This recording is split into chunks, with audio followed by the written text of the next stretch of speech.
तो देखिए डील हो चुकी है अमेरिका और ईरान के बीच में, लेकिन डील हुई क्या है इसको लेकर सस्पेंस बरकरार है। लेकिन अब सऊदी मीडिया ने समझौते के बारे में एक्सक्लूसिव जानकारी दी है अपनी रिपोर्ट में। नमस्कार, मैं हूं नीलू। तो बात आज इसी डील की होगी।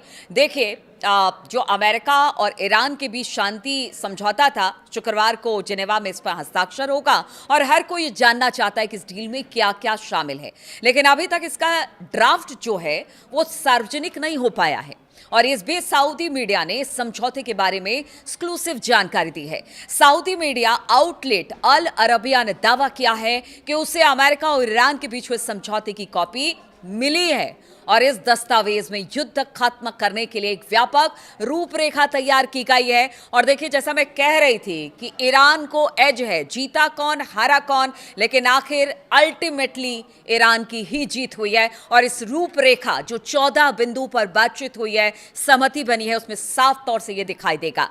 पहली बात, जो पहला बिंदु अल अरबिया ने रखा है, अल अरबिया का दावा है कि इस ड्राफ्ट में लेबनान समेत सभी मोर्चों पर लड़ाई को तुरंत और हमेशा के लिए खत्म करने की बात कही गई है। साथ ही इसमें प्रतिबंधों में ढील, अमेरिकी सेना की वापसी और परमाणु प्रतिबद्धता से जुड़े कदम भी शामिल होंगे। यानी 2 कदम आप चलिए, 1 कदम हम चलेंगे, इस तरह की बात अब अल अरबिया ने अपनी रिपोर्ट में कहा है। यानी कि लेबनान के बॉर्डर पर जिस तरह से इजराइल या नेतन्याहू अड़े हुए हैं, अब उनकी बात को कैसे डील करेगा अमेरिका और कैसे संभालेगा नेतन्याहू को, ये तो अमेरिका के ऊपर है। क्योंकि जो 14 बिंदु पर बातचीत हुई है, सहमति हुई है, उसमें लेबनान में युद्ध करना और तमाम मोर्चों पर एक साथ लड़ाई खत्म करना शामिल बताया गया है। साथ ही इसमें प्रतिबंधों में ढील, यानी कि जिस तरह के प्रतिबंध ईरान पर पिछले काफी समय से लगे हुए थे, उस पर भी ढील की बात हुई है।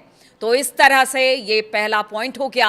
अगर अल अरबिया की बात की जाए तो उन्होंने बताया कि समझौते के तहत अमेरिका ईरान पर नौसैनिक नाकेबंदी तत्काल हटा लेगा। और आज सुबह ऐसी ही तस्वीर सामने आई है जब बेखौफ होकर कुछ जहाज यहां से निकल गए हैं तेल और गैस को लेकर। कल भी हमने देखा था एक जहाज गया था जिस पर डोनाल्ड ट्रंप ने एक्स पर सोशल ट्रूथ पर लिखा था कि देखिए अब पुराने समय और पुराना दिन लौट आया है, अब जहाज यहां से निकल रहे हैं। और आज सुबह भी कुछ ऐसा ही देखने को मिला जहां पर बिना रोक टोक, बिना खौफ के यहां पर जो जहाज थे वो निकलते दिखाई दिए हैं। और इसलिए कहा यह जा रहा है कि देखिए, नाकेबंदी बहुत जल्द अमेरिका हटा लेगा और ईरानी समुद्री रास्ते में हस्तक्षेप खत्म कर देगा। इसमें यह भी कहा गया है कि अंतिम समझौते पर हस्ताक्षर होने के 1 महीने के भीतर भीतर अमेरिकी सेनाएं इस इलाके से हट जाएंगे। चूंकि देखिए 60 दिन का बातचीत का पूरा टाइम रखा गया है, हर एक मुद्दे पर बातचीत होगी, विस्तार से बातचीत होगी, पॉइंट दर पॉइंट बातचीत होगी, लेकिन 1 महीने के भीतर भीतर अमेरिका को नाकेबंदी यहां से हटानी पड़ेगी। अब अगर तीसरे बिंदु की बात की जाए तो ईरान और अमेरिका एक दूसरे की संप्रभुता और क्षेत्रीय अखंडता का सम्मान करेंगे और एक दूसरे के आंतरिक मामलों में दखल बिल्कुल नहीं देंगे। इसका मतलब यह हुआ कि ईरान अगर कह रहा है कि हम एक संप्रभु देश है, हमारे मामले में अमेरिका दखल ना दे। पीछे हमने देखा था किस तरह से सड़कों पर जो विद्रोही थे वो ईरान की सड़कों पर उतरे। ईरान की सरकार ने कहा कि ये हमारा आंतरिक मामला है, हम इसको देख लेंगे, हम इसको खत्म करेंगे, हम बातचीत अपने लोगों से करेंगे। आप कौन होते हैं दखल देने वाले? क्योंकि डोनाल्ड ट्रंप ने कहा था कि आप लड़ते रहिए, हम आ रहे हैं। तो ये तो साफ तौर से दखल देना हुआ था। इसलिए कहा यह जाए, चाहे कुछ हो जाए, अमेरिका ईरान के आंतरिक मामलों में कोई दखल नहीं देगा और ना ही ईरान अमेरिका के मामलों में दखल देगा। अब चौथी बात, बदले में ईरान 1 महीने के भीतर भीतर हॉर्मुज स्ट्रेट को फिर से खोल देगा, जिससे दुनिया के सबसे अहम ऊर्जा मार्गों में से एक से आवाजाही पूरी तरह से बहाल हो जाएगी। और ये पहले ही बात हो चुकी है, लेकिन चूंकि वहां पर बारूदी माइंस बिछे हुए हैं, इसलिए कहा जा रहा है कि इसमें वक्त लगेगा। कितना वक्त लगेगा? 1 महीना, 2 महीना, 3 महीना, नहीं पता, लेकिन शुरुआती तौर से कहा जा रहा है कि 1 महीने का है कि आप बहाल कर दीजिए। हालांकि देखिए, अभी से जहाज आने जाने शुरू हो गए। आज सुबह की तस्वीरें भी, यानी कि 17 तारीख की सुबह की तस्वीरें बहुत सुखद थी क्योंकि यहां से जहाज निकल रहे थे। और इसलिए कहा यह जा रहा है कि एक जो अभी सेफ कॉरिडोर दिया था ईरान ने, उसी के जरिए भी आगे बढ़े हैं, लेकिन पूरी तरह से हॉर्मुज स्ट्रेट खुलने में थोड़ा टाइम लगेगा।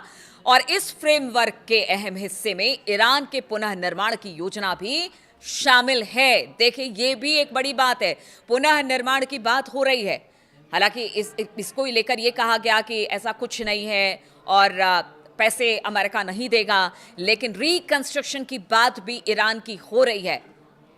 यानी हर मोर्चे पर ईरान युद्ध से पहले भी ये कहता रहा, ईरान युद्ध के समय भी ये कहता रहा और ईरान युद्ध के बाद भी ये कहता रहा कि देखिए जो भी हमारी मांगे हैं, मान लीजिए हम ईरान और अमेरिका के बीच जो इस वक्त युद्ध हो रहा है, जो इस वक्त पूरी दुनिया में हाहाकार मचा हुआ है, उस युद्ध को हम तुरंत खत्म कर देंगे। और देखिए जो नुकसान अमेरिका ने पहुंचाया ईरान में, अब उसको लेकर भी उसे भरपाई करनी होगी और इस डील में ये जो रिकंस्ट्रक्शन की बात है उसका भी मुद्दा उठाया गया है और बताया जा रहा है कि इसके लिए पैसे मिलेंगे पुनः निर्माण के लिए ईरान के, और इसके लिए अमेरिका और क्षेत्रीय सहयोगी कम से कम 300 अरब डॉलर की फंडिंग करेगा। हालांकि कल डिनायल मोड पर दिखाई दे रहा था, लेकिन अगर इस रिपोर्ट की बात की जाए तो इसमें साफ तौर से कहा गया है कि इस 300 अरब डॉलर की फंडिंग की बात है ईरान के रिकंस्ट्रक्शन के लिए। हालांकि देखिए शुक्रवार तक का इंतजार करना पड़ेगा, अभी तो तरह तरह की रिपोर्ट आ रही है, लेकिन अगर इस रिपोर्ट की माने और जिस तरह से उन्होंने कहा कि एक्सक्लूसिव रिपोर्ट है, तो फिर तो ये तो बहुत बड़ी बात होगी कि ईरान हर मोर्चे पर आगे बढ़ गया, अपनी बात मनवाने में कामयाब रहा। ईरान इसे युद्ध के हर्जाने के रूप में प्रदर्शित कर रहा है और इस समझौते की पूरी तरह से ये छठा बिंदु है, इसको ध्यान रखिएगा। इस समझौते के पूरी तरह से लागू होने के बाद ईरान पर लगे अमेरिका के सभी मौजूदा प्रतिबंध हटा दिए जाएंगे। इसमें संयुक्त राष्ट्र सुरक्षा परिषद, यूएनएससी और इंटरनेशनल एटॉमिक एनर्जी एजेंसी यानी IAEA के उपायों से जुड़े प्रतिबंध भी शामिल बताए जा रहे हैं। वहीं 7वें बिंदु की बात की जाए तो अल अरबिया के अनुसार, देखिए एक बात तो स्पष्ट कर दें, ये ईरान की कोई अखबार नहीं, कोई न्यूज़ एजेंसी नहीं है, ये अल अरबिया है और उसकी तरफ से ये अगर रिपोर्ट आई है तो उसमें कुछ ना कुछ तो सच्चाई होगी। अल अरबिया के अनुसार ईरान के कच्चे तेल के निर्यात को पूरी मंजूरी मिल जाएगी, जिसमें ग्लोबल बैंकिंग, इंश्योरेंस और शिपिंग सिस्टम तक पहुंच शामिल बताया जा रहा है। क्योंकि अभी देखिए अमेरिका ने जिस तरह से प्रतिबंध लगा रखा था कि यूरोपियन यूनियन है वो ईरान से तेल नहीं खरीद रहा था, इधर अमेरिका नहीं खरीदा, भारत पर दबाव बनाया जाता था, चीन, रूस, सब पर दबाव बनाया जा रहा था। लेकिन अब ये बताया जा रहा है कि अब यहाँ से कच्चे तेल का जो व्यापार है वो शुरू हो जाएगा। ग्लोबल बैंकिंग, इंश्योरेंस और शिपिंग सिस्टम तक पहुंच इसमें शामिल बताई जा रही है। आप समझिए ईरान को कितना फायदा होगा। विदेशों में मौजूद ईरान की सभी फ्रीज की गई संपत्तियों को जारी किया जाएगा, ये 8वां बिंदु है और बताया जा रहा है कि इस पर भी सहमति बनी है और पूरी तरह से ये बताया जा रहा है कि जितने भी फ्रीज अकाउंट थे उसे अब उपलब्ध करा दिया जाएगा ईरान के लिए। तो ईरान के पास अब बहुत सारा पैसा आने वाला है जिससे ईरान अपने डेवलपमेंट की बात करेगा। 9वें पॉइंट की बात की जाए तो समझौते में ईरान ने वादा किया है कि वो कभी भी परमाणु हथियार नहीं बनाएगा। ईरान और अमेरिका इस बात पर सहमत हो गए कि जो इनरिच्ड यूरेनियम है और परमाणु से जुड़े कार्यक्रम जो इस वक्त चल रहे हैं उसमें आपसी सहमति वाले मुद्दों पर अंतिम समझौते में कोई एक ऐसे बिंदु पर पहुंचा जाए जिससे कि ये स्पष्ट हो जाए या फिर तमाम लगातार जो मॉनिटरिंग होती रहे कि हाँ वाकई ईरान परमाणु हथियार नहीं बना रहा है और उसको लेकर बातचीत आगे इन 60 दिनों में होगी, ये देखना होगा। यानी ईरान ने कह दिया है कि जो स्थिति है वैसी स्थिति ही रहेगी, बहुत ज़्यादा यूरेनियम का एनरिचमेंट वो नहीं करेगा, परमाणु कार्यक्रम पर बहुत ज़्यादा बात नहीं होगी। हाँ, यूरेनियम की उतनी आवश्यकता होगी जितना देश को चाहिए, लेकिन उससे ज़्यादा नहीं। तो इस तरह की बातें हैं। हालांकि ये बात अभी निगोसिएशन टेबल पर है, बातचीत होगी, कई दौर की बातचीत होगी और ये चीज़ें स्पष्ट हो जाएंगी। यानी परमाणु कार्यक्रम आगे नहीं बढ़ाएगा ईरान, इस तरह की सहमति भी बनी है। और 10वां बिंदु, ईरान और अमेरिका इस बात पर सहमत है कि अंतिम समझौते को सफलतापूर्वक लागू करने और भविष्य की प्रतिबद्धताओं की निगरानी के लिए एक ऐसा तंत्र स्थापित, मतलब एक ऐसी टीम बनाई जाए जो कि इन सब की मॉनिटरिंग करे, ताकि कहीं भी कोई भी अपनी बात से पीछे हटता है तो उस बात को बताया जाए कि ये समझौता हुआ है और आपको इस समझौते पर काम करना है। तो ये है पूरी डील जो कि अल अरबिया के रिपोर्ट में एक्सक्लूसिव आई है। अब इस डील में अगर आप ज़्यादातर बिंदुओं को देखें 7 से 8 पॉइंट में, तो ईरान को एज मिल रहा है, ईरान जीत रहा है। अब तो ईरान को लग रहा है कि अच्छा किया अमेरिका ने हम पर हमला कर दिया, कम से कम उनकी जो इतने दिनों की बातचीत थी, जो हो नहीं पा रही थी, अब वो डील के जरिए खत्म होगी। यानी ईरान एक बार फिर से अपने आप को स्टैब्लिश करेगा। जो सैंक्शन पीछे लगाए गए थे उससे ईरान की इकोनॉमी पर अच्छा खासा असर पड़ा था, लेकिन अगर ये डील हो जाती है, अगर सही तरीके से ये डील आगे बढ़ती है, तो फिर ईरान के पास पैसा ही पैसा होगा और ईरान एक बार फिर से अपनी इकोनॉमी को बूस्ट कर पाएगा और पूरी दुनिया में जिस तरह से कच्चे तेल का व्यापार है वो कर पाएगा।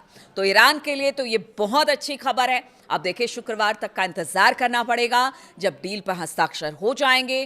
पूरी बात इस डील के सामने आ जाएगी कि आखिर कहीं अमेरिका ने बड़ी गलती तो नहीं कर दी ईरान पर हमला करके, और इससे ईरान का ही फायदा हुआ।